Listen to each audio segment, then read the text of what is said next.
सच्चिदानन्दरूपाय विश्वोत्पत्त्यादिहेतवे तापत्रयविनाशाय श्रीकृष्णाय वयं नमः। श्रीकृष्णाय वयं नमः। श्रीकृष्णाय वयं नमः।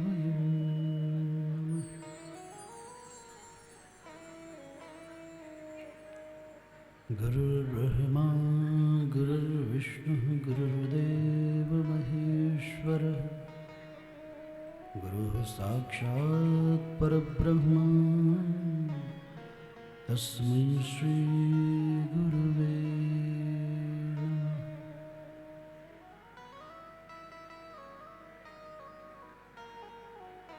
या देवी सर्वभूतेषु दयारूपेण संस्थिता नमस्तस्यै नमस्तस्यै नमस्तस्यै नमो नमः।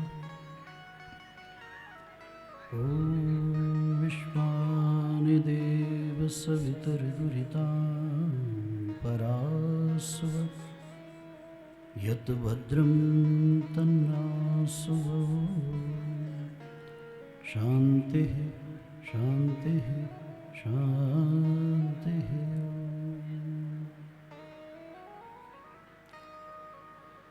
श्री लक्ष्मी नारायण भगवान की जय। राजा रामचंद्र भगवान की जय। राधा कृष्ण भगवान की जय। उमापति महादेव की जय। पवन सुत हनुमान जी महाराज की जय। सद्गुरुदेव भगवान की जय। गजानन भगवान की जय। वेदव्यास भगवान की जय। श्री सुखदेव भगवान की जय। भागवत भगवान की जय। व्रजधाम की जय। व्रजवासियों की जय। युगल सरकार की जय। भक्त भगवान की जय। संत भगवान की जय। अनंत कोटि वैष्णवों की सभी देवी देवताओं की जय। जय श्री राधे जय जय श्री राधे जय जय श्री राधे। प्रभु की कृपा से तीनों लोकों के स्वामी 14 भुवनों के मालिक करोड़ों ब्रह्मांडों के नायक जगत के नियंता परात्पर परब्रह्म परम परमेश्वर देव देवेश्वर योग योगेश्वर सर्व सर्वेश्वर वन उपवनों के गिरि कंदराओं के हिम पत्तियों के हिमाच्छादित हिमखंडों के एकमात्र जो श्रृंगारी हैं, कल्याणकारी हैं, हितकारी हैं, ऐसे भगवान योगेंद्र मुनिंद्र हंस परमहंसों के द्वारा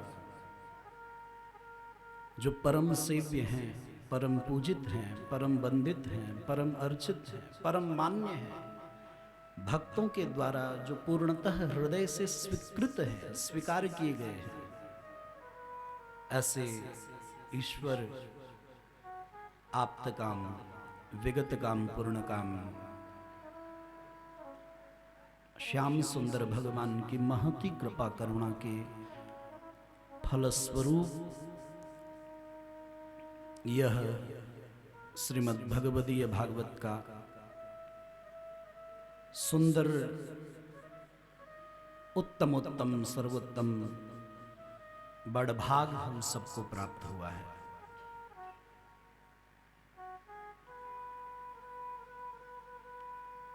गोस्वामी तुलसी बाबा कहते हैं, बंदौ गुरु पद कंज कृपा सिंधु नर रूप हरि। मैं उन गुरुदेव के पाद पद्मों की वंदना करता हूं जो नर के रूप में हरि है, पुरुष के रूप में पुरुषोत्तम है। ऐसे सद्गुरु के परम सानिध्य से, ऐसे सद्गुरु की पूर्ण कृपा से जीव को परमात्मा की शरणागति प्राप्त होती है। ऐसे भगवान सद्गुरुदेव के प्रति बहुत ही आदर के साथ प्रेम पूर्ण भाव भरा प्रणाम करते हुए देवाधिदेव महादेव के चरण कमलों का ध्यान धरते हुए 68 तीर्थों का मोद मांगल्य आशीष आशीर्वाद अनुभूत करते हुए भगवान वेदव्यास, भगवान देवर्षि नारद, सनक सनंदन सनत कुमार सनातन,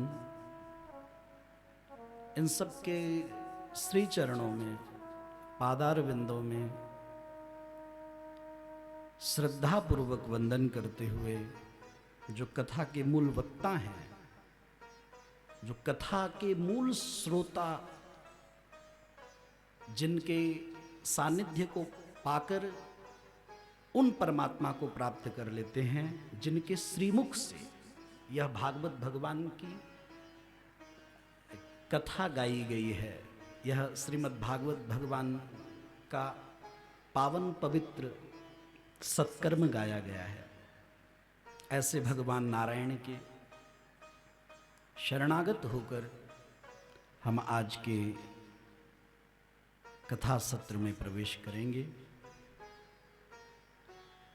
आप सब जितने भी भक्तजन यहाँ पधारे हैं, आप सबके अंतःकरण में, आप सबके हृदय में भगवान भागवत के प्रति, भगवान वासुदेव कृष्ण के प्रति अथवा अपने अपने इष्ट के प्रति जो श्रद्धा है, जो निष्ठा है, जो भाव है, जो प्रेम है, जिसके वशीभूत होकर आप सब यहाँ बैठे हैं, उस भाव के प्रति, उस प्रेम के प्रति बहुत ही आदर के साथ प्रणाम करते हुए, वंदन करते हुए आइए हम सब मिलकर विगत दिवस की भांति कुछ पल भगवान के नाम का संकीर्तन करें और उसके बाद फिर आज की पावन सी कथा में हम सब प्रवेश करेंगे। हो या न हो, काशी में जितने भी लोग मरते हैं, जिनकी काशी की पवित्र भूमि में मृत्यु होती है, वो मुक्त हो जाते हैं, वो मोक्ष पद को प्राप्त कर जाते हैं। उनके जीवन भर का कर्म चाहे जैसा भी हो, उससे कोई लेना देना नहीं। क्यों? क्योंकि काशी की नगरी में भगवान शिव महामंत्र सदा जपा करते हैं। भगवान शिव से प्रभु ने पूछा कि ये आप महामंत्र जपते हैं तो आप इसका फल भी कुछ चाहते होंगे, क्योंकि कोई भी मंत्र कोई जपता है तो कुछ ना कुछ अपेक्षा रखता है, कोई इच्छा रखता है। बेशक स्वार्थ की न भी हो तो परमार्थ की तो होती ही है। तो भगवान नारायण ने भगवान शंकर से पूछा कि आप क्या इच्छा रखते हैं इस महामंत्र को जपने के बाद? तो शंकर भगवान हाथ जोड़कर कहते हैं कि प्रभु, बस मैं इस महामंत्र का संकीर्तन इसीलिए करता हूँ, इसीलिए इसे जपता हूँ, भजता हूँ कि इसके फलस्वरूप मेरे शरण में जो शरीर त्यागे, इस हमारी भूमि में, काशी की भूमि में, वो आपके चरणार बिंदों को प्राप्त हो जाए, वो आपको प्राप्त हो जाए। अर्थात जो भगवान को प्राप्त होगा वो मुक्त ही हो जाएगा। तो भगवान शिव इस महामंत्र को जपते हैं, उसका फल यह है कि वो जीव जो वहाँ शरीर छोड़ते हैं वो मुक्त हो जाते हैं। तो आइए भाव और प्रेम के साथ एक बार वही महामंत्र हम सब उसका संकीर्तन करें, भाव और प्रेम के साथ। हरे राम राम राम हरे हरे, हरे राम हरे राम राम राम हरे हरे, हरे राम हरे राम राम राम हरे हरे, हरे कृष्णा कृष्णा कृष्णा हरे हरे, हरे कृष्णा कृष्णा कृष्णा हरे हरे, हरे राम राम राम हरे हरे, हरे राम राम राम हरे हरे, हरे कृष्णा कृष्णा कृष्णा हरे हरे, हरे कृष्णा कृष्णा कृष्णा सभी प्रेम से गाइए। हरे राम राम राम हरे हरे, हरे राम राम हरे हरे, हरे कृष्णा कृष्णा कृष्णा हरे हरे, हरे कृष्णा कृष्णा कृष्णा हरे हरे, हरे राम राम राम हरे हरे, हरे राम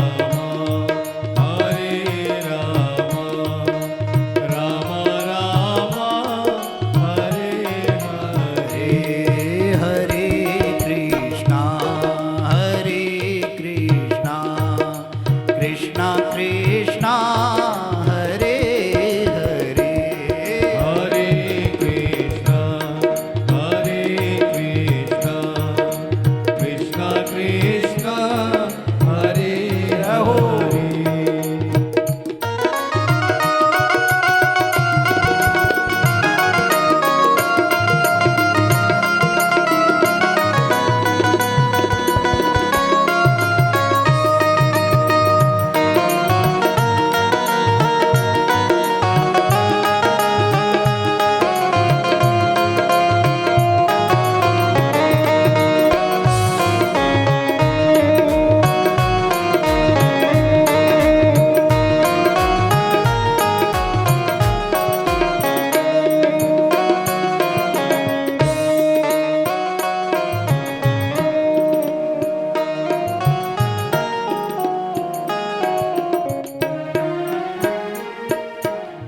हम प्रेमी जिसके रूप के हैं, हम आशिक जिसके रूप के हैं,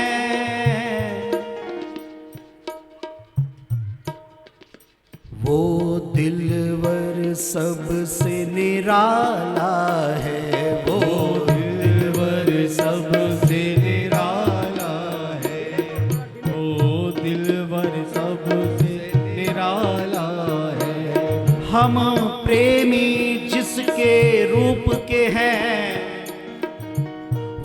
दिलवर सबसे निराला है, उसने ही हमको जन्म दिया, उसने ही हमको पाला है, उसने हमको पाला है, उसने ही हमको पाला है, उसने ही हमको पाला है, उसने ही हमको पाला है। ये इश्क बड़ा मत वाला है, दिल अपना भोला भाला है, दिल अपना सीधा साधा है, ये प्रेम बड़ा मत वाला है, क्या कहिए जनाब ए भक्तों, यहाँ कौन समझने वाला है, यहाँ कौन समझने वाला है, यहाँ कौन समझने वाला है, यहाँ कौन समझने वाला, यहाँ कौन समझने वाला है। वैसे तो कोई समझने वाला है नहीं, पर अगर कोई है तो केवल भागवत के भगवान हैं और कोई नहीं है। और वो कैसे समझेंगे? भागवत के भगवान को अपने दिल के भाव को समझाना हो तो वो कैसे समझेंगे? उसका केवल एक ही माध्यम है, केवल एक ही रास्ता है। क्या? हरे रामा राम रामा हरे हरे, हरे रामा राम रामा हरे हरे, हरे कृष्णा कृष्णा कृष्णा हरे हरे, हरे कृष्णा कृष्णा कृष्णा हरे हरे, हरे रामा राम राम हरे हरे, हरे रामा राम राम हरे हरे। जय हो।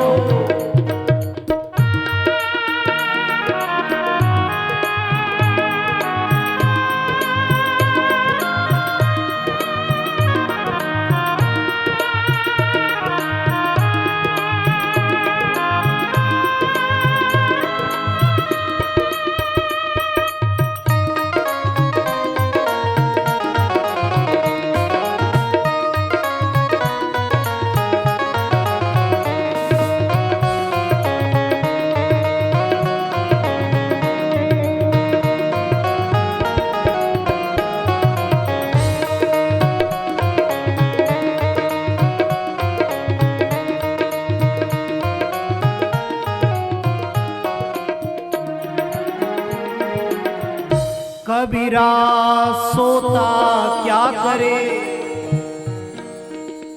कबीरदास जी कितनी अच्छी बात कह रहे हैं। कबीरा सोता क्या करे,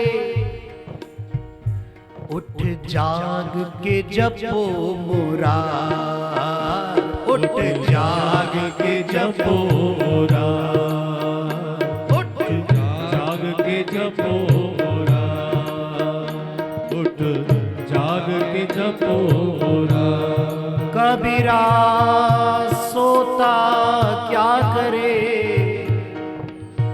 उठ जाग के जपो मुरार, क्योंकि एक दिन तो है सोवना,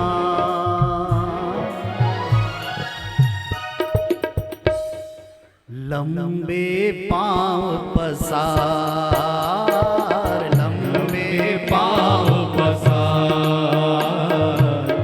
लंबे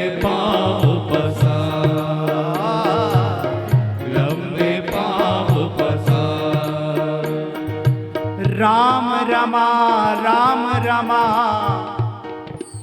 राम रमा उरधारिये राम रमा राम रमा राम रमा उरधारिये गोविंद केशव मदन गोपाल एक खन न बिसारिए हाँ एक खन न बिसारिए हाँ एक खन न बिसारिए प्यारे एक क्षण न बिसारिए एक क्षण न बिसारिए हाँ एक क्षण न बिसारिए एक क्षण न बिसारिए एक क्षण न बिसारिए। एक बार आप सब थोड़ा थोड़ा हाथ उठाइए मिलकर भाव प्रेम के साथ और मिलकर कहिए हरे रामा राम रामा हरे हरे हरे रामा राम राम हरे हरे हरे कृष्णा कृष्णा कृष्णा हरे हरे हरे कृष्णा कृष्णा कृष्णा हरे हरे हरे रामा राम राम हरे हरे हरे रामा राम राम हरे हरे हरे कृष्णा कृष्णा कृष्णा हरे हरे हरे कृष्णा कृष्णा कृष्णा हरे हरे हरे राम राम राम हरे हरे हरे कृष्णा कृष्णा कृष्णा हरे हरे हरे राम राम राम हरे हरे हरे कृष्णा कृष्णा कृष्णा हरे हरे राम राम हरे हरे कृष्णा कृष्णा हरे हरे।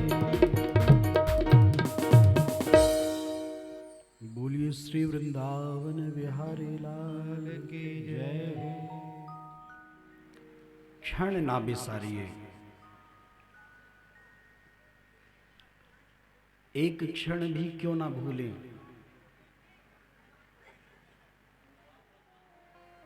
क्षणोत्रैव सुदुर्लभा यहां का एक क्षण भी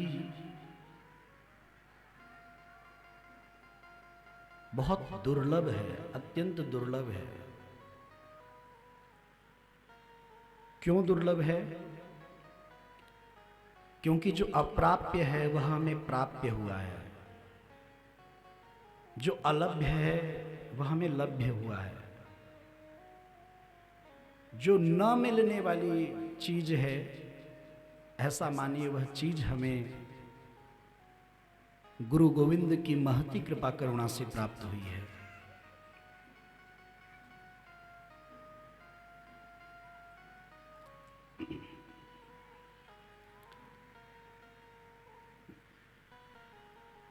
आप सबको यह बात ज्ञात होनी चाहिए,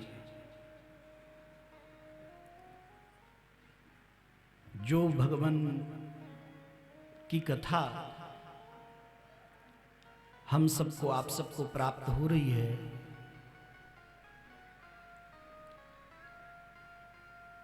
वह केवल इसी धरती पर सुलभ है, केवल यही उपलब्ध है। स्वर्गे सत्ये च कैलाशे वैकुंठे नास्त्ययं रसः अतः पिबन्तु सद्भाग्या मामा मुंचत कर रहे चित, मामा मुंचत कर रहे चित।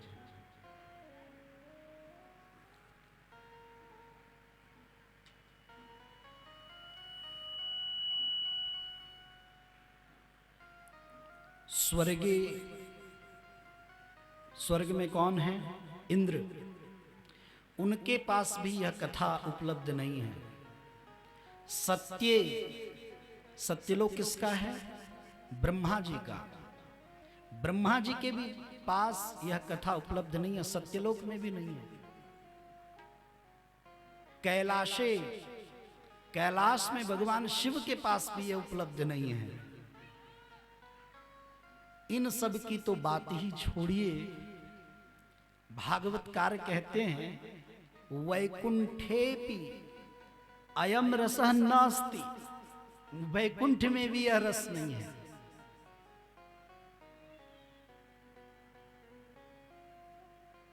कबीरदास जी के पास जब राम जी की चिट्ठी गई, प्रभु के पार्षद आए, बोले हे कबीर जी आप चलिए प्रभु के पास, आपको प्रभु ने बुलाया है, राम जी की शरण में चलिए, राम जी ने याद किया है आपको, आप इस जन्म मृत्यु के चक्र से मुक्त हो रहे हैं। तो कबीरदास जी के नेत्र भर गए, रोने लगे। विष्णु पार्षदों ने पूछा रो क्यों रहे हैं? आपको तो प्रभु ने याद किया, उनकी शरण लेने में आपको हानि क्या है, क्या तकलीफ है, क्या कष्ट है? तो उन्होंने एक ही कष्ट बताया। क्या कष्ट बताया? कि यहां जो भगवत कथा रस का पान मैं करता हूं, वो राम जी के पास, राम जी तो मिलेंगे पर राम जी की कथा नहीं मिलेगी।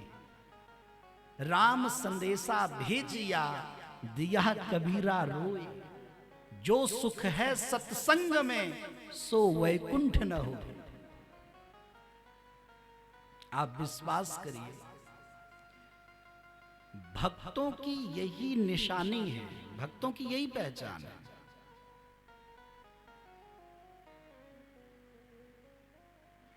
भक्तों का प्रथम जो मूल है लक्षण, वो यही है कि वो किसी भी सूरत में राम जी को तो छोड़ सकते हैं पर राम जी की कथा को नहीं छोड़ सकते। भगवत कथा का त्याग भक्त नहीं कर सकते।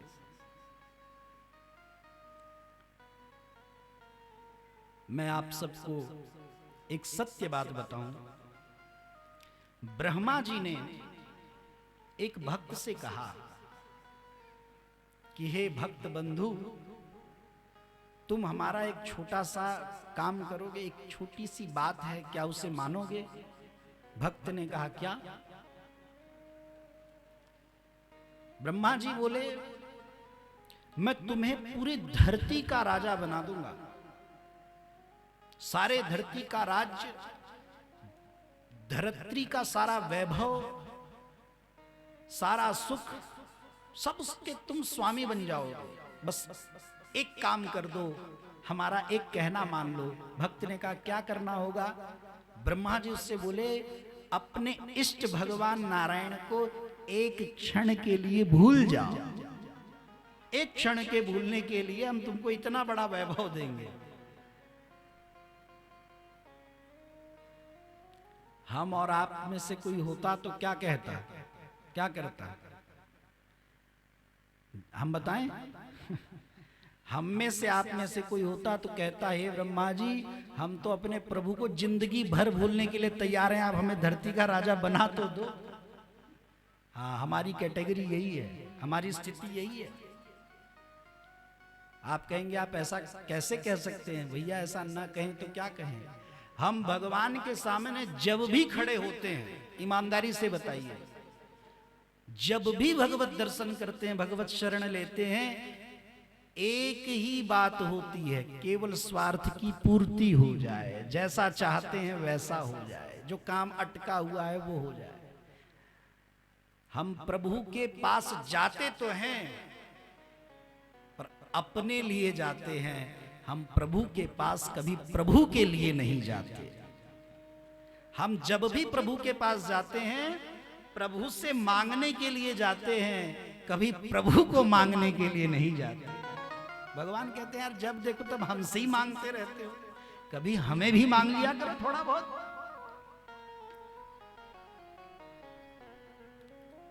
उसने ब्रह्मा जी से कहा, ब्रह्मा जी पूरी धरती का राज्य आप अपने पास रखिए, हम तो अपने प्रभु को एक क्षण भी भूलने वाले नहीं। ब्रह्मा जी ने सोचा कि ये जो लोभ है ये थोड़ा छोटा है, शायद इसीलिए इससे बात बनी नहीं, इसको बड़ा लोभ देते हैं, बड़ा लालच। तो ब्रह्मा जी ने उस भक्त से कहा कि एक काम करो, हम तुम्हें धरती का तो सुख देंगे ही, हम तुम्हारे लिए स्वर्ग का सुख भी देते हैं, हम तुम्हें स्वर्ग का भी सारा वैभव सौंपते हैं, एक क्षण के लिए भूलो। उसने फिर गर्दन हिलाई, हो नहीं सकता। ब्रह्मा जी ने सोचा ये भी लोभ छोटा है और बढ़ाएं। ब्रह्मा जी बढ़ाते बढ़ाते बोले हम जाओ, धरती तुम्हें दिए, स्वर्ग तुम्हें दिए, तीनों लोक तुम्हें देते हैं, 3 लोक के स्वामी तुम हो जाओगे। भक्त ने हाथ जोड़कर कहा आपके पास कुछ और है क्या? ब्रह्मा जी सोचे कुछ और इसलिए पूछ रहा है, कुछ और वृद्धि कर देंगे, बढ़ा देंगे तो मान जाएगा। अब भक्त के तो कहने का मतलब ये है, भक्त तो ये कहना चाहता है जितना जो कुछ भी है आप एक ही बार में बोल दो, ताकि हम एक ही बार में गर्दन हिला दे, नहीं चाहिए, क्यों बार बार बढ़ाए जा रहे हैं आप। ब्रह्मा जी ने उस भक्त को लोभ देते देते धरती का सुख, स्वर्ग का सुख, लोकों का सुख, 14 भुवनों का सुख, ब्रह्मांड का सुख सौंपने की बात कह दी, ब्रह्मांड का नायक बनाने की बात कह दी कि हम तुम्हारे लिए अलग ब्रह्मांड बनाकर उसका राजा तुम्हें बना देंगे, अलग अलग लोक बनाकर उसका स्वामी बनाएंगे, अलग अलग भुवन बनाकर उसका स्वामी बनाएंगे, अगणित धरती का राजा बनाएंगे तुम्हें। एक क्षण के लिए तुम अपने इष्ट को भूल जाओ। उसकी गर्दन ना में पहले भी हिली, मध्य में भी हिली और सबसे अंतिम में भी उसने ना ही कहा, स्वीकार नहीं किया। कैसे करता? कैसे करता? वो भक्त था, अभक्त नहीं था, स्वार्थी थोड़ी था, मतलबी थोड़ी था। अब ध्यान से सुनिएगा, बात यहां खत्म नहीं हुई है। ब्रह्मा जी ने जब सारे लोभ दे दिए और जब उसने सबको तिलांजलि दे दी, सबका त्याग किया, एक क्षण भी अपने इष्ट को भूलने की बात उसने स्वीकार नहीं की, तब ब्रह्मा जी ने लास्ट में उससे पूछा अंतिम में कि भैया ये बताओ, इतने बड़े बड़े हमने तुम्हें लोभ दिए, इतना बड़ा बड़ा लालच दिया सुख का और सत्य का दिया, झूठा भी नहीं, तुम एक क्षण के लिए भी अपने इष्ट को नहीं भूले, क्यों? अरे एक क्षण भूलना ही तो था, उसके बाद तो कोई बात नहीं, फिर अपना लग जाते, एक क्षण के लिए भी क्यों नहीं भूले? तो पता है उस भक्त ने क्या उत्तर दिया? उस भक्त का जवाब था कि हे ब्रह्मा जी, जब आप मुझे लोभ देना प्रारंभ किए और जब आप लोभ देते देते इतना बड़ा लोभ दे बैठे, तो मेरे मन में एक ही बात आई कि आखिर मेरे नारायण इष्ट के भजन के एक क्षण का मूल्य कितना बड़ा होगा कि ब्रह्मा जी लोक पे लोक, भुवन पे भुवन, धरती पे धरती, स्वर्ग का राज्य सब सौंपने को तैयार हैं। इसका मतलब मेरे प्रभु के एक क्षण का भजन भी आपके इन सारे लोभों से कई गुना ज्यादा मूल्यवान है। कल्पना करिए आप, छोटी मोटी बात नहीं है। उसने कहा एक क्षण का भजन कितना महिमापूर्ण होगा, एक क्षण की स्मृति कितनी मूल्यवान होगी कि एक क्षण भूलने का इतना मिल रहा है। तो इसका मतलब हमारे प्रभु के एक क्षण भजन का मूल्य सोचिए, अनुमान करिए कितना विराट होगा। इसीलिए मैं आप सबसे निवेदन कर रहा हूं, क्षणोत्रैव सुदुर्लभा। आप जहां बैठे हैं ना, वहां का एक एक क्षण दुर्लभ है। और पता है किसे दुर्लभ है? जो चीज जिसे मिल जाती है ना, उसका मूल्य उसकी दृष्टि में कम हो जाता है। हाँ, नई नई गाड़ी आए तो मन कितना गदगद रहता है, कितनी खुशी रहती है, कितना सेलिब्रेशन होता है। लेकिन 4 दिन के बाद धीरे धीरे सब डाउन। नया घर बना तो कितना आनंद होता है, 2 महीने बाद सब सामान्य। जो चीज मिल जाती है उसका मूल्य धीरे धीरे घटने लगता है। लेकिन बंधुओं, आप जानते हैं जहां बैठे हैं, जिस कथा को आप सुन रहे हैं, और यह बात आप सब कतई इस भांति मत सुनिएगा कि ये बात मैं कह रहा हूं, मेरी कोई मनगढ़ंत बात नहीं है। मैं जो कुछ भी आप सबसे निवेदन कर रहा हूं सब भागवत भगवान में अंकित है, श्रीमद् भागवत महापुराण में अंकित है, लिखा हुआ है। वो कह रहे हैं स्वर्गे सत्ये च कैलाशे वैकुंठे नास्त्ययं रसः। स्वर्ग में इंद्र के पास, सत्य में ब्रह्मा के पास, कैलाश में शिव के पास, वैकुंठ में नारायण के पास भी यह भागवत महापुराण की कथा नहीं है। इसीलिए अतः पिबंतु, इसे पीजिए सद्भाग्याः। कौन कौन पिएंगे? जो सद्भाग्यशाली होंगे, बस वही पी सकते हैं। मामा मुंचित कर रचित, मामा मुंचित कर रचित, वहां बार बार कह रहे हैं, 2 बार इन शब्दों का प्रयोग हो रहा है। मामा मत छोड़िए, मत छोड़िए, मुंच मुंच मत छोड़िए, मत छोड़िए, एक क्षण भी मत छोड़िए।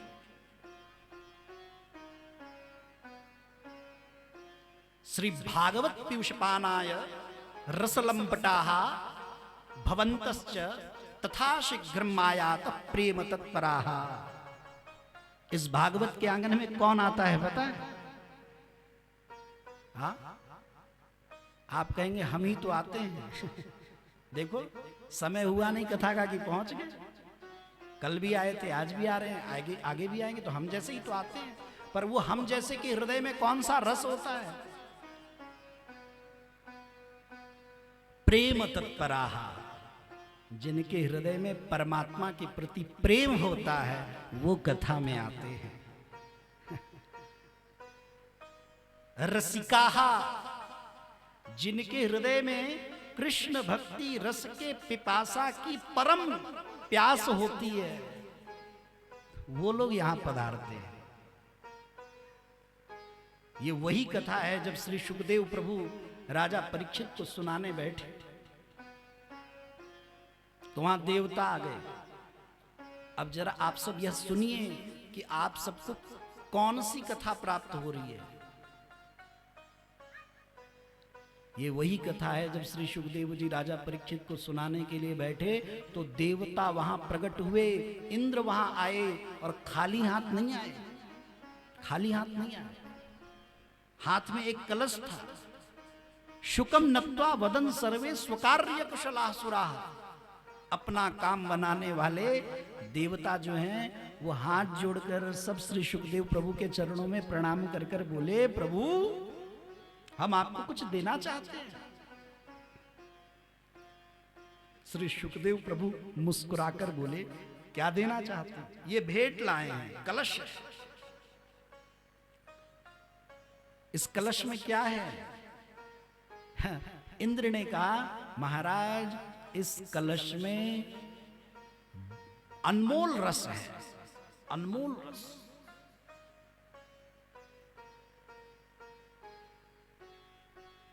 तो इसका कोई नाम होगा? तो इंद्र ने कहा, हाँ प्रभु इसका नाम है। क्या नाम है? बोले महाराज इस कलश में जो रस है उसे अमृत कहते हैं। अमृत लेकर आए, अमृत का भरा कलश। तो श्री सुखदेव जी ने कहा इसका क्या करें? तो देवता बोले कि जो राजा परीक्षित कथा सुनने के लिए बैठे हैं ना, जिनको आप भागवत की कथा सुनाने बैठे, ये मरणासन है। मरणासन है मतलब 7वें दिन ये मर जाएंगे क्योंकि इनको श्राप लग गया है। तो जो व्यक्ति मरना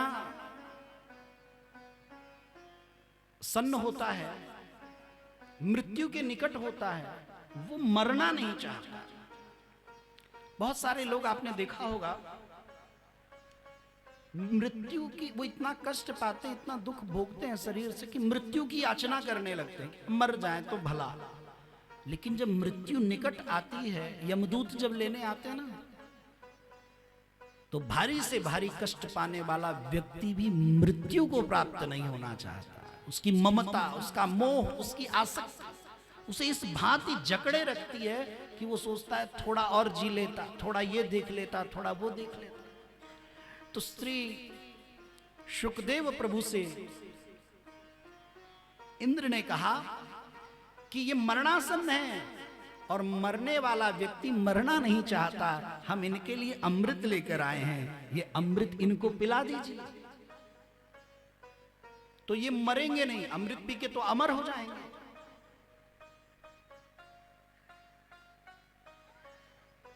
श्री सुखदेव जी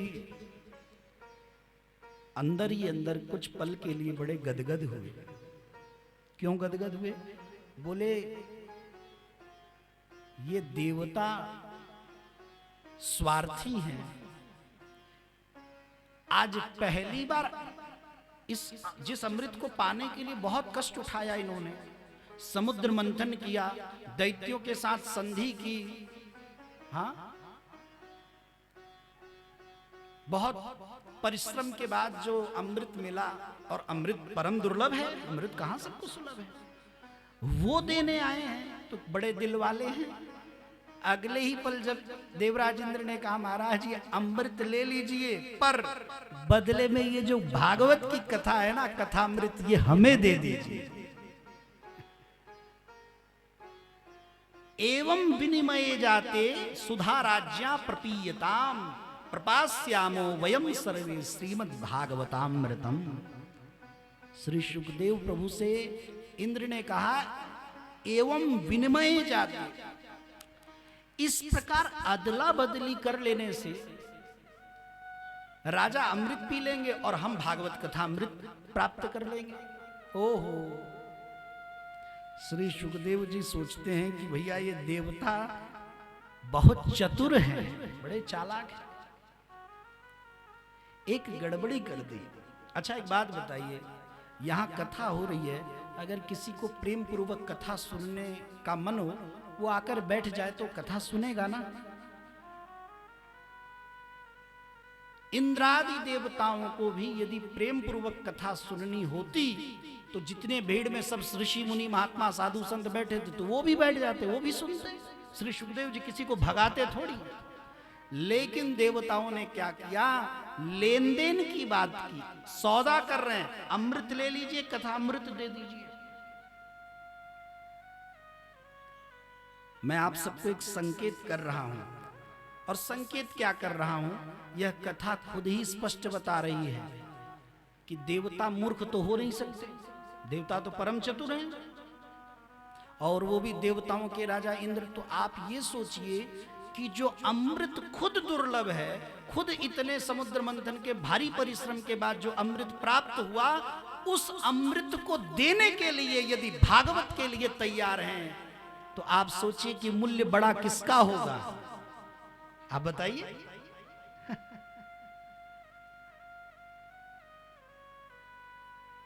जो चीज किसी व्यक्ति को बड़ी मुश्किल से प्राप्त हुई हो और वो किसी को देना चाह रहा हो और उससे बदले में कुछ लेना चाह रहा हो, तो इसका सीधा मतलब है कि जो बदले में लेना चाह रहा है उसका मूल्य बहुत अधिक है। तो सीधी सी बात है, अमृत से बहुत अधिक महत्व है कथामृत का। श्री सुखदेव जी ने दिया नहीं, मना कर दिया, हंस पड़े, ठहाका मारकर हंसे। अभक्ताम तांस्य विज्ञाय न ददौ स कथामृतम। अभक्त माना है, अभक्त। जानते हैं अभक्त क्यों कहा? श्री सुखदेव प्रभु ने इसलिए कहा कि यदि देवता भक्त होते तो यहां सौदा न कर रहे होते, बैठकर श्रद्धा से कथा सुन रहे होते। भक्त होते तब। तो ये अभक्त हैं, श्रद्धावान नहीं है, ये श्रद्धागर बनकर नहीं आए हैं, ये सौदागर बनकर आए हैं, सौदा करने आए हैं। और भैया पूर्णतः भगवान श्री सुखदेव कहना चाहते हैं कि भागवत प्रेम के बदले तो मिल सकती है, भागवत प्रेम का परिणाम तो हो सकता है, लेकिन सौदेबाजी से तो भगवान भागवत की कथा कभी संभव हो ही नहीं सकती। भागवत भगवान की कृपा से ही पूर्ण रूप से संभव है। देवता तो चले गए, ब्रह्मा जी से जाकर सारी बात बताई। ब्रह्मा जी ने कहा कि भाई अमृत को यदि नकार दिया गया है और भागवत कथा अमृत के बदले भी यदि तुम्हें प्राप्त नहीं हुई, तब तो यह बहुत गहन विचार करने योग्य बात है। 7वें दिन परीक्षित की जो गति होगी उसको देखकर हम निर्णय लेंगे। और बंधुओं, 7वें दिन जब परीक्षित को मोक्ष पद की प्राप्ति हुई तो सत्यलोके तुलाम बद्ध्वा तोलयत साधनान्यजः, सत्यलोक में तराजू बांधकर एक पलड़े में मुक्ति के जितने भी साधन थे सबको रख दिया और दूसरे पलड़े में केवल भागवत जी को रखा। और जब उठाया तो अन्यान्य जितने भी साधन थे लघुन्यन्यानि जाता नहीं, वो सब हल्के पड़ गए, उठ गए। और भागवत भगवान अपने गौरव के कारण, अपनी महिमा के कारण, अपनी प्रभुता के कारण तिल भर भी टस से मस नहीं हुए। तुरंत उद्घोष कर दिया गया कि भैया भागवत सभी मुक्त साधनों का सिरमौर है, भागवत से श्रेष्ठ कोई नहीं, सर्वोत्तम उत्तमोत्तम है श्रीमद् भागवत भगवान की कथा। बोलिए भागवत भगवान की। आप सबने कुछ बात समझी? कौन सी कथा सुन रहे हैं हम? भगवान की कृपा से हमें कौन सी कथा सुनने को मिल रही है? वो कथा सुनने को मिल रही है जो देवताओं को अमृत के बदले भी मना कर दी गई। आप कल्पना कर देखिए। इसीलिए आप सबसे मेरा नम्र निवेदन है, यहां का एक एक क्षण बहुत मूल्यवान है, बहुत मूल्यवान है। आप सोचिए, अमृत के दिए जाने पर भी ये कथा देवताओं को नहीं मिली, जो भगवान की कृपा से हमें और आपको मुफ्त में मिल रही है। कुछ भी नहीं, बस आकर इस आंगन में बैठना है और भगवान की कृपा से यह कथा प्राप्त हो रही है।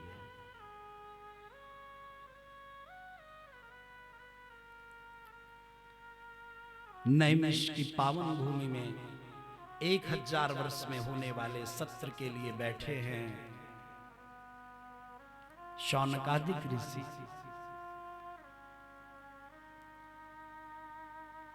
हाथ जोड़कर उन्होंने विनती की है कि हम सुनना तो चाहते हैं पर सब कुछ नहीं सुनना चाहते, बहुत कुछ नहीं सुनना चाहते। बोले फिर? बोले यत् सारम समुद्धृत्य, जो सार का भी सार सर्वस्व है, आप हमें वह सुनाइए। भगवान के कथा कीर्तन की महिमा सुनाइए। सूत जी ने कहा, एक बहुत प्यारी सी बात कहते हैं। सूत जी कहते हैं, मेरे गुरुदेव के द्वारा जो मुझे कथा श्रवण की प्रसादी प्राप्त हुई है वही मैं आप सबके सामने रख रहा हूं। गंगा के तट तीरे बैठकर मेरे भगवान गुरुदेव श्री शुकदेव प्रभु ने राजा परीक्षित के प्रति जब कथा कही थी, वह गुरु प्रसाद जो है वह आप सबके सामने मैं रख रहा हूं। शौनकादिक ऋषि कहते हैं, विशेष भाव से हमें 3 बात सुनने की बड़ी इच्छा है। क्या क्या? बहुत पुराण लिखने के बाद, बहुत धर्मशास्त्र लिखने के बाद भी व्यास जी को पूर्ण संतोष नहीं हुआ, तो किसकी प्रेरणा से 18वां महापुराण भगवान वेदव्यास ने रचा। तो पहले तो आप हमें भगवान वेदव्यास की कथा सुनाइए। दूसरे, आपने कहा कि श्री सुखदेव प्रभु ने पिता वेद व्यास से भागवत को अधीत किया, पढ़ा। तो हमने तो सुना है कि श्री सुखदेव प्रभु की जो वृत्ति थी वो निर्गुण निराकार में थी, उनका प्रेम सगुण साकार में कैसे बना? वो तो जन्मजात जन्म सिद्ध सिद्ध संत थे, ब्रह्म दृष्टा थे, ब्रह्म में उनकी दृष्टि थी। आप कृपा करके उनकी कथा सुनाइए। और एक बड़ी सुंदर सी बात,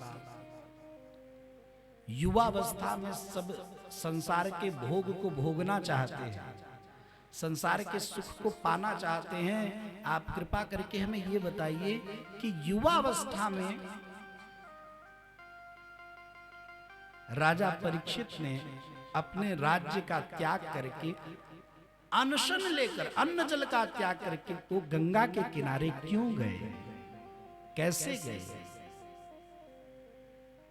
तो कुल मिला के आप हमें श्रीमद् भागवत भगवान के रचयिता वेद व्यास जी की कथा सुनाइए, श्रीमद् भागवत भगवान के कथयिता श्री सुखदेव प्रभु की कथा सुनाइए, और श्रीमद् भागवत भगवान के श्रोता राजा परीक्षित की कथा सुनाइए।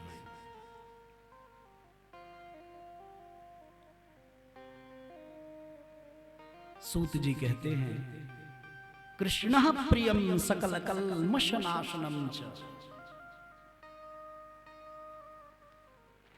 जैसे आग यह नहीं देखती कि लकड़ी छोटी है या बड़ी है, मोटी है या पतली है, आज की है या कल की है, नई है या पुरानी है, आग तो जिस लकड़ी को पाती है जलाकर राख कर देती है। इसी तरह भगवान भागवत की कथा भी वह यह नहीं देखती कि मनुष्य के पाप छोटे हैं या बड़े हैं, नए हैं या पुराने हैं, अब के हैं या तब के। जो भागवत भगवान की शरण लेते हैं उनके सभी पाप नष्ट हो जाते हैं। सकल कल्मषनाशनम च मुक्तेक हेतुमिह भक्ति विलासकारी। 4 लाभ बताए हैं भागवत श्रवण के। 4 लाभ क्या क्या? कृष्ण प्रियम, जो प्रेम पूर्वक भगवान भागवत की कथा का श्रवण करते हैं भगवान उन जीवों पर प्रसन्न होते हैं। भागवत श्रवण से भगवान प्रसन्न होते हैं। दूसरा, सकल कल्मषनाशनम च, जन्म जन्मांतरों के, युग युगांतरों के, कल्प कल्पांतरों के समस्त पापों को जलाकर राख कर देती है भागवत भगवान की कथा। तीसरा लाभ, मुक्ते के हेतु, अब भैया ये मोक्ष देती है, ये जीव को जन्म मृत्यु के चक्र से मुक्त करती है। और चौथा लाभ, भक्ति विलासकारी, जो लोग प्रेम पूर्वक भगवान की कथा सुनते हैं उनके हृदय की भक्ति नित्य निरंतर बढ़ती रहती है।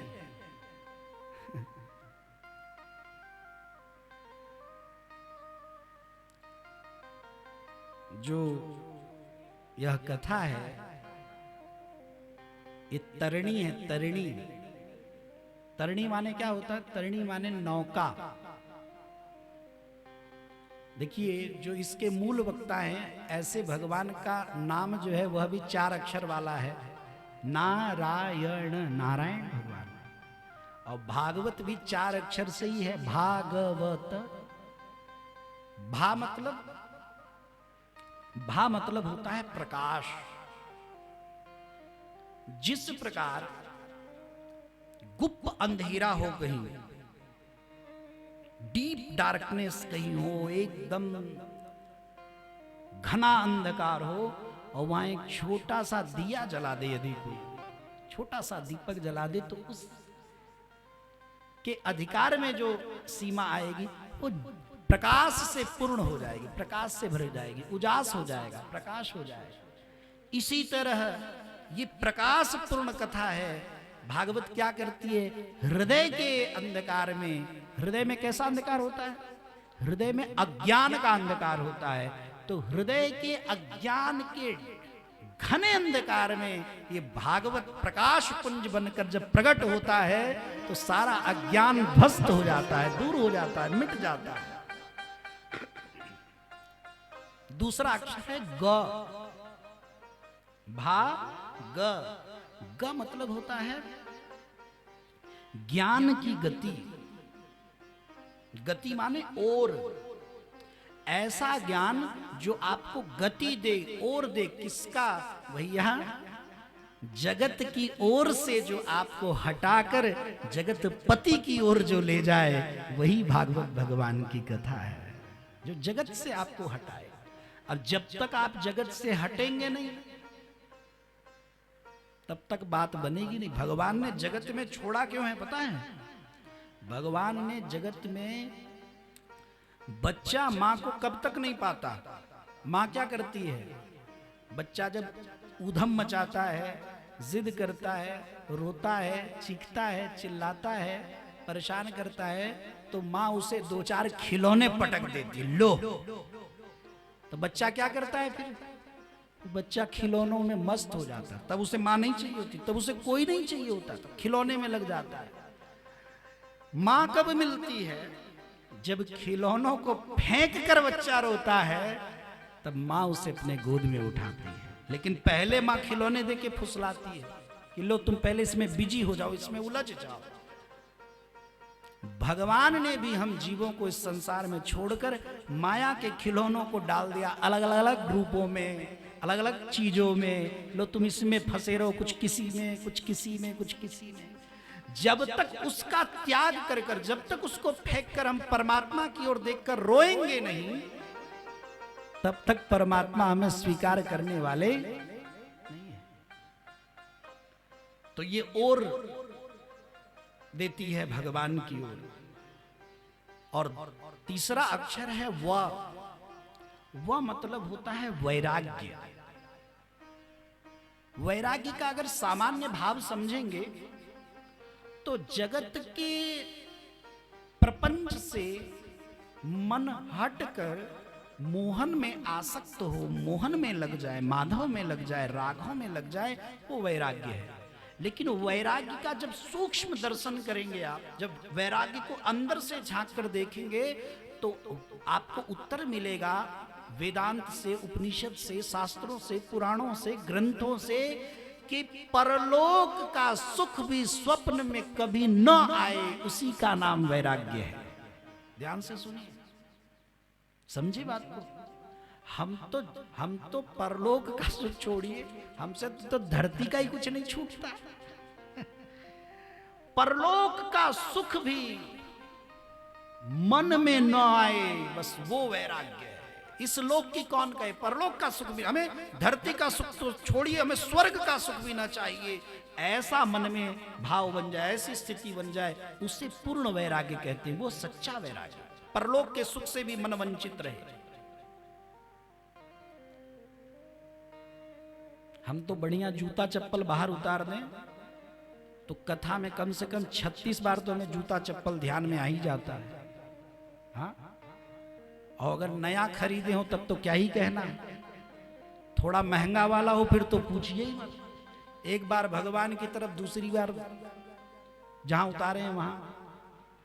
और बहुत सारे लोग तो धन्य होते हैं, जूता चप्पल के ऊपर ही बैठ जाते हैं, सोचते झगड़ा ही खत्म, रगड़ा ही खत्म, कम से कम मन तो कथा में लगेगा, हमें मन में तसल्ली रहेगी, हमारा जूता चप्पल सुरक्षित।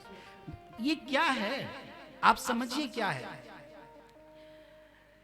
ये वृत्ति ऐसी है कि इससे हमें यह समझना चाहिए कि हमारी संसार से आसक्ति कितनी गहन है, कितनी जबरदस्त है, कि मंदिर में चढ़ते वक्त, सीढ़ियां चढ़ते वक्त भी हमारे दिमाग में एक बात रहती है, नीचे जूता चप्पल उतरा हुआ है, जाए मिल जाए तो ये भी प्रभु की कृपा है। हाँ, धन भाग हमारे मिल गए। तो आप सोचिए कि हमारे मन से जूता चप्पल तक के खोने का डर उस वक्त बना रहता है जब हम भगवान का दर्शन कर रहे होते। वैराग्य होना कितना कठिन है, वैराग्यवान होना कितना मुश्किल है। तो जो भागवत की कथा में मन से बैठ जाएंगे, अंतस्थल से बैठ जाएंगे, अंतःकरण से बैठ जाएंगे तो ध्यान से सुनिए, जूता चप्पल की कौन कहे, उसे माता पिता भी, पत्नी पति भी, पुत्र पुत्री भी, किसी का स्मरण नहीं होगा, जगत के कोई संबंधों का ज्ञान नहीं होगा उसे, कोई। इतना भाव, इतना प्रेम होगा जब कथा में, तो भैया जगत के संबंधों तक की चिंता नहीं होगी, जगत के संबंधों तक का ज्ञान नहीं होगा, उस वक्त तक होश नहीं होगा। और ऐसे लोग होते हैं, आप विश्वास करिए, लोगों की भावना इतनी महान होती है कि जब वो भगवान की कथा में डूब जाते हैं, तल्लीन हो जाते हैं, उतर जाते हैं, तो सच मानिए 3 घंटे उन्हें किसी बात की कोई सुध बुध नहीं होती, केवल वो एक ही चित्त चेतना में चित्त चोर को बसाए बैठे रहते हैं। अच्छा आप बताइए, 3 घंटे कथा सुनते हैं, एक वो है कथा में बैठने वाला व्यक्ति जो 3 घंटे में 30 बार सोचता है कथा में आरती अब कब होगी, कब प्रसाद हो, कब मिले, कब हम चलें, कल फिर आएंगे, कब 3 घंटा कब पूरा हो। एक वो है, वो ऐसा सोचता है। और उसी कथा में एक व्यक्ति बैठा सोचता है, जब आरती होने की बात होती है, खड़े हो जाओ भैया आरती के लिए, तो वो ये सोचता है 3 घंटे हो गए, पता भी नहीं चला समय का। एक वो भी है। तो भैया सीधी सी बात है, बात करना है मना, मत किसी से बात कर। बात करना है मना, मत किसी से बात कर, जो वादा तूने गर्भ में किया, बस उसी को याद कर, बस उसी को याद कर। हम उल्टे लटके थे गर्भ में, हाँ अभी क्या है, अभी हम कैसे हैं धरती पे, जब आगे जब हमारा हम जन्म ले लिए तो हम हो गए, हमारा पैर धरती पे सर ऊपर, और गर्भ में ठीक उल्टे होते हैं।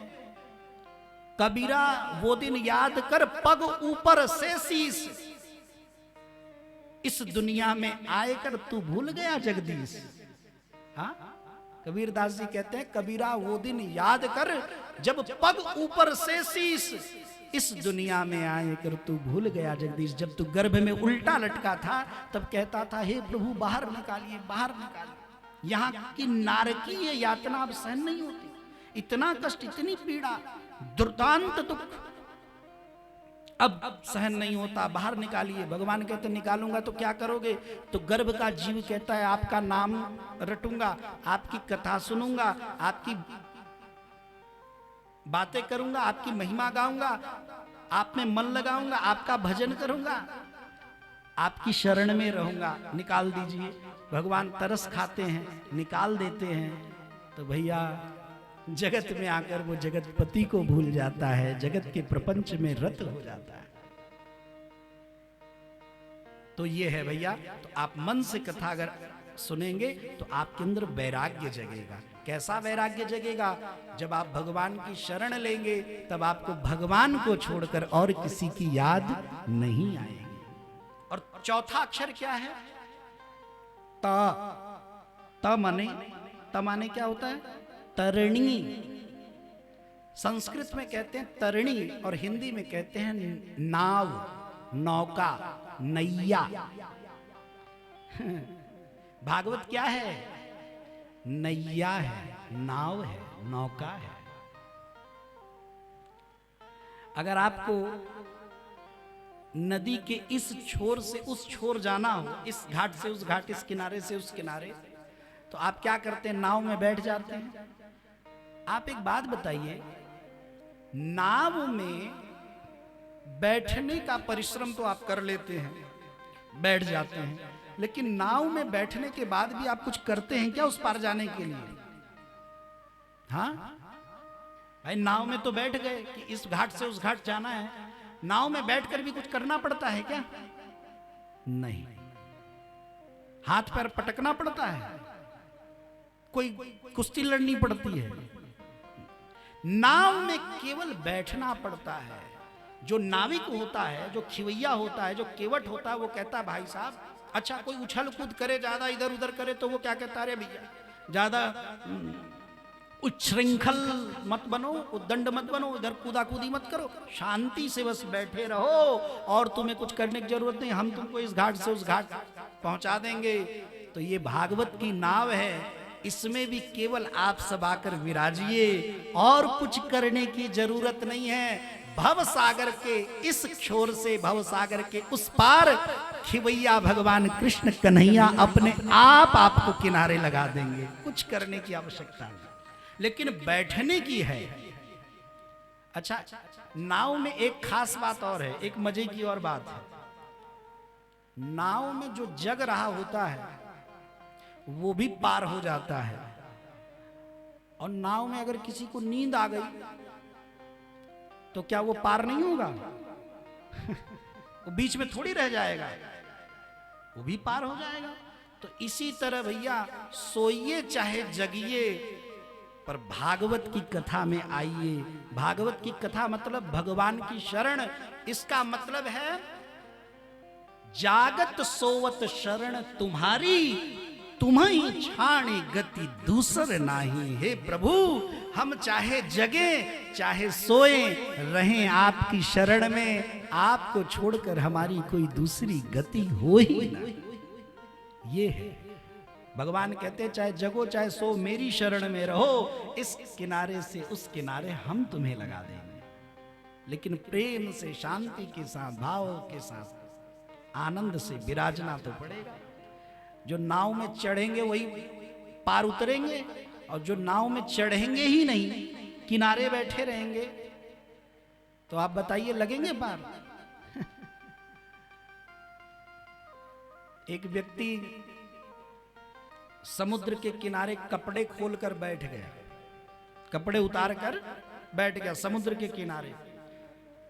सुबह का समय था, एक व्यक्ति जा रहा था, तो उसने उसको देखा, ये कपड़े उपड़े उतार रहा है, उतार कर बैठ गया है, सोच रहा होगा कि नहाएगा समुद्र में, डुबकी लगाएगा। वो शाम को जब गुजरने लगा, जो सुबह व्यक्ति जा रहा था, जब वो शाम को लौटने लगा तो देखा वो व्यक्ति वैसे ही कपड़े उतारे बैठा है। तो सुबह जो व्यक्ति गुजरा था, जब वो शाम को गुजरते हुए उसने वह दृश्य फिर देखा, जस का तस वो उसे बैठे, तो वो पास गया, बोला भाई साहब, जब हम सुबह यहां से जा रहे थे हमने तब भी आपको ऐसे ही देखा, कपड़े उतारे बैठे थे, और अब वापस लौट रहे हैं तब भी आपको ऐसे ही देख रहे हैं, क्यों, क्या बात है? तो वो व्यक्ति बोला, भाई साहब मैं सुबह से ये सोच रहा हूं कि जो समंदर में लहरें उठ रही हैं ये रुक जाए तो हम डुबकी लगा लें। ये जो समंदर में लहरें आ रही हैं ये रुक जाए तो हम नहा लें। तो उस व्यक्ति ने हाथ जोड़कर कहा, तब आप एक काम करिए, जिंदगी भर ऐसे ही बैठे रहिए कपड़े उतार कर। हाँ उसने कहा, भाई साहब ऐसा क्यों बोल रहे हैं? बोले, भैया तुम जैसा सोचे उसके साथ तो ऐसे ही होगा। ये जिंदगी में समंदर की लहरें रुकने वाली नहीं है, आपको इन लहरों के बीच ही डुबकी लगानी होगी। इसीलिए भैया अगर आप ये सोचे कि हमारा ये काम हो जाए तब हम भगवान की शरण लें, हमारा वो बिगड़ी बात बन जाए तब हम भगवान की शरण ले लें, भगवान की कथा सुन लें, तो भैया आप जीवन भर यह सोचते रहिए, आप भगवान की शरण कभी ले नहीं पाएंगे। भगवान की शरण तो आपको इसी प्रपंच के जी के जंजालों के बीचों बीच लेनी पड़ेगी। बड़ी विडंबना है, कुछ लोग सोचते हैं कि जी का जंजाल मिट जाए तो भगवान की शरण ले, हाँ? कुछ बिगड़े हुए काम बन जाए तो भगवान की कथा सुने, भगवान की शरण ले। और भगवान सोचते हैं, अरे भैया तुम हमारी शरण में आओ तो तुम्हारा जी का जंजाल अपने आप मिट जाएगा, अपने आप बिगड़े काम बन जाएगा। तो सत्य तो यही है कि भगवान की शरण लेने से बिगड़े काम बन जाते हैं, जी के जंजाल मिट जाते हैं। और हम सोचते हैं पहले जंजाल मिटे तब भगवान की शरण ले। अरे भैया एक बात बताइए, नियम क्या है? अगर आप अस्वस्थ हो गए, बीमार हो गए, तो क्या ये सोचना सही होगा कि पहले हमारा रोग ठीक हो जाए तब दवाई खाएंगे? नहीं, नियम है आप पहले दवाई खाइए तब आपका स्वास्थ्य अपने आप ठीक हो जाएगा। तो ये सोचना कतई सही नहीं है कि पहले हमारा दुख दूर हो जाए तब हम भगवान की शरण लेंगे। ये कभी नहीं हो सकता। आप भगवान की शरण लीजिए, दुख अपने आप दूर हो जाएगा, कष्ट अपने आप मिट जाएगा। बोलिए भक्त वत्सल भगवान की जय। आप सब भाव और भजन का एक आनंद लीजिए और उसके बाद हम आप सब आज के सुंदर सी पावन सी कथा में आगे बढ़ेंगे पावन पावन प्रसंगों के प्रति।